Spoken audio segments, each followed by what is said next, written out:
Napoleon Hill's Think and Grow Rich is not just a book about making money. It is a study of the human mind, human desires, and the principles that can transform any dream into reality if they are applied with persistence and belief.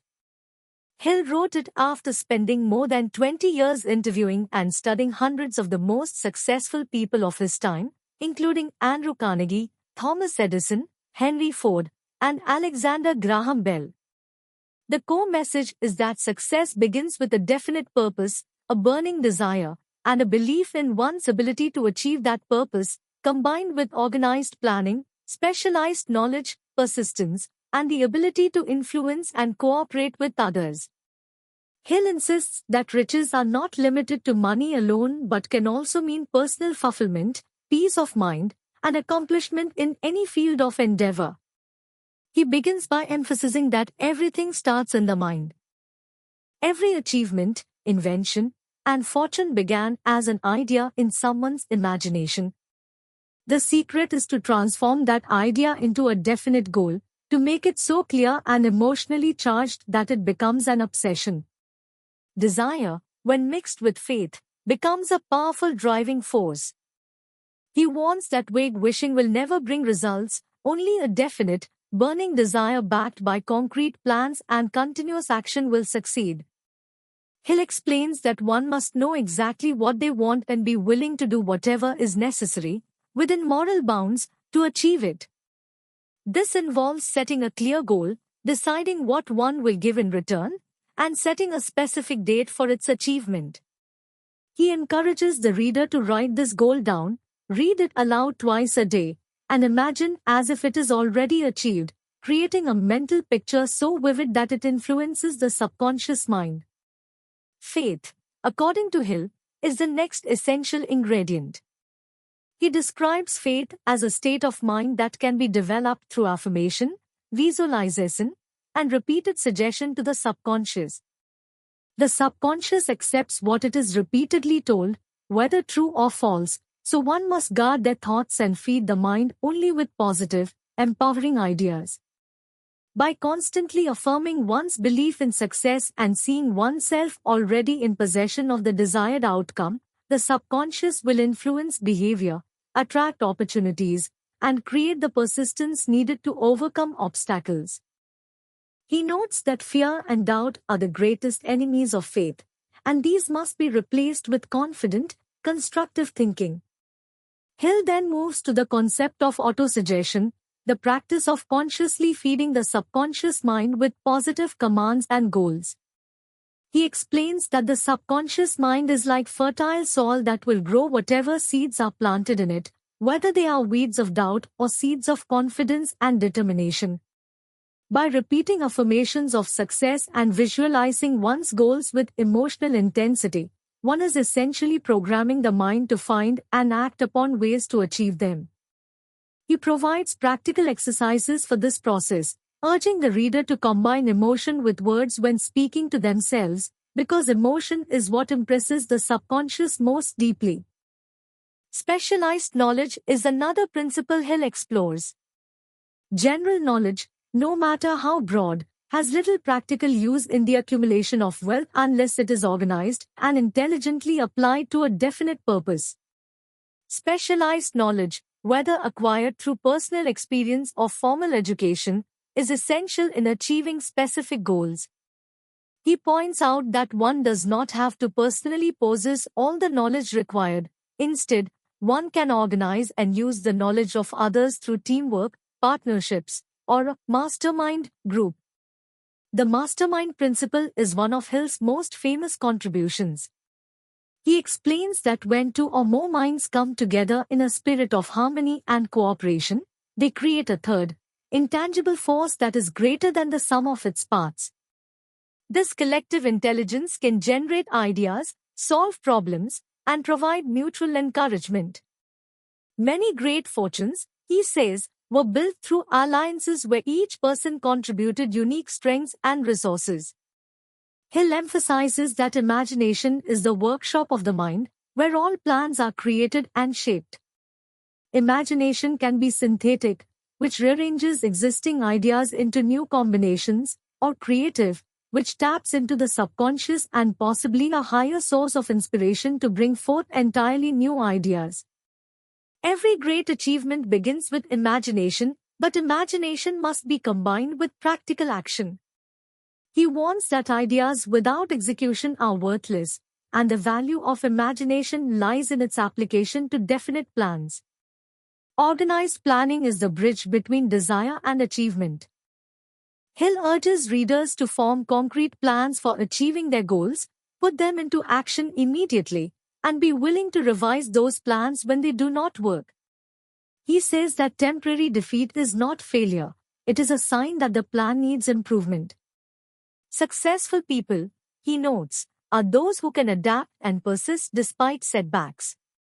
He also stresses the importance of decision-making, noting that successful people make decisions quickly and change them slowly, while unsuccessful people make decisions slowly and change them often. Procrastination is described as a common enemy that must be conquered. Persistence is a recurring theme throughout the book.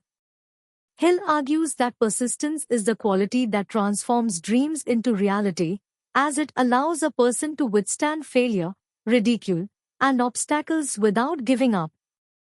He lists causes of failure, such as lack of persistence, indecision, and lack of a clear purpose, and reminds readers that most people give up just before success is within reach.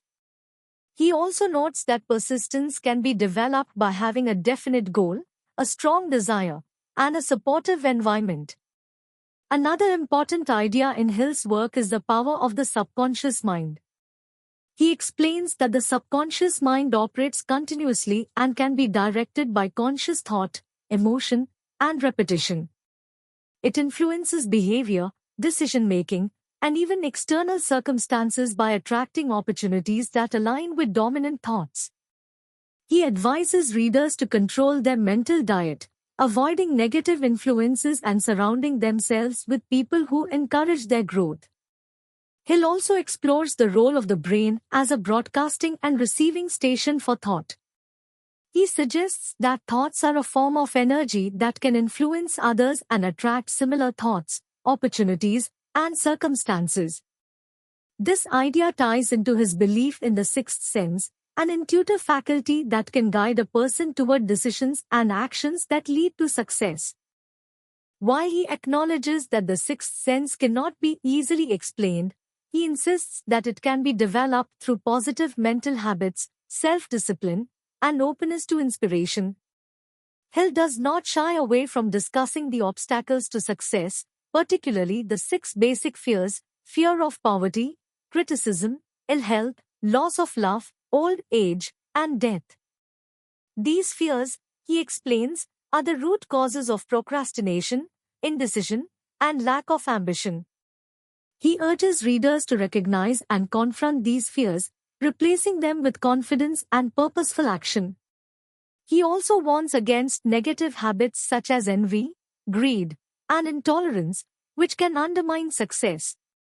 Toward the conclusion, Hill emphasizes that success is the result of a harmonious combination of desire, faith, persistence, specialized knowledge, imagination, organized planning, decision-making, and the influence of the mastermind.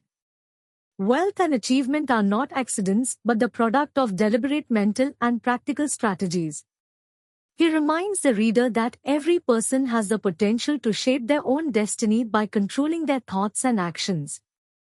Hill reinforces that riches come to those who have a mindset prepared to receive them, which means their thoughts, beliefs, and daily habits are aligned with success. He explains that opportunity often comes disguised as temporary defeat or even misfortune. Many people fail to recognize it because they expect it to appear in a certain form, yet history is filled with examples of individuals who turned setbacks into stepping stones. The key difference between those who eventually succeed and those who fail lies in the willingness to learn from adversity, adjust plans, and continue forward without letting discouragement take root. He tells stories of inventors, entrepreneurs, and leaders who faced repeated rejection before achieving their breakthroughs, stressing that each defeat brought them closer to success because it revealed flaws in their plans and strengthened their determination. The book devotes considerable attention to the importance of decision. Hill states that one of the most common reasons for failure is the habit of procrastination, which is the opposite of decision.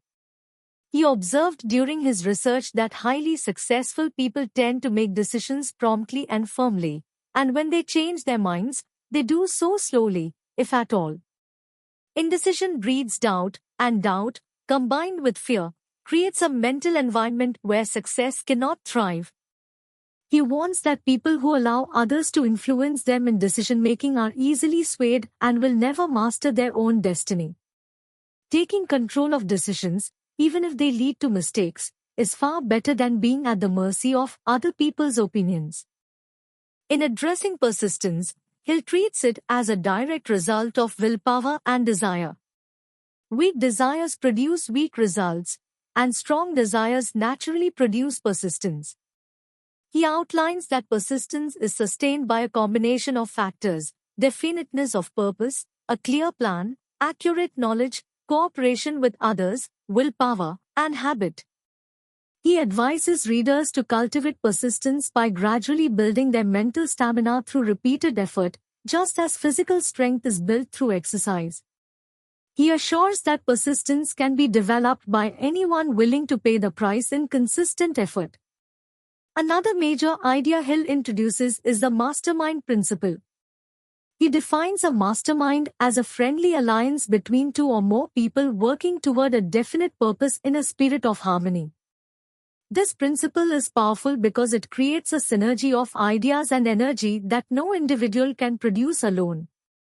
The combined knowledge, resources, and perspectives of the group can solve problems faster, open doors to opportunities, and provide emotional support during difficult times.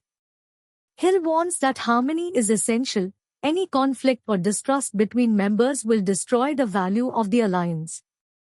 He suggests that readers should deliberately form such alliances, seeking out individuals who complement their skills and share their commitment to the goal. Hill also focuses on the role of the subconscious mind as a link between the conscious mind, the creative imagination, and the infinite intelligence of the universe. He explains that the subconscious mind works continuously, processing impressions and thoughts, and it can be directed to work toward a person's goals by feeding it clear instructions through autosuggestion and visualization. However, it will also act upon negative thoughts if they dominate the mind, so one must guard against fear, worry, and doubt. He emphasizes that the subconscious responds more readily to emotions than to reason, so it is vital to attach strong feelings of belief and enthusiasm to the desired outcome. The imagination is described as the workshop of the mind, where desires are given shape and form. Hill differentiates between synthetic imagination, which reorganizes old concepts into new combinations, and creative imagination, which produces entirely new ideas and inspirations. Creative imagination is stimulated when a person is motivated by a burning desire and is often the source of flashes of insight or intuition. Hill insists that every significant advancement in history started with imagination, but imagination must be directed toward a definite purpose and backed by practical plans. Organized planning is presented as the crystallization of desire into action. Hill insists that a good plan must be practical and flexible. Temporary defeat should be viewed as a signal to adjust the plan rather than as a reason to quit. He suggests assembling a mastermind group to assist in creating and refining plans, as collective brainstorming often produces better solutions than solitary thought. He advises readers to put plans into immediate action, even if they are not perfect, because waiting for the perfect plan can become an excuse for inaction. The book also touches upon the importance of leadership. Hill identifies two types of leadership: leadership by consent and leadership by force.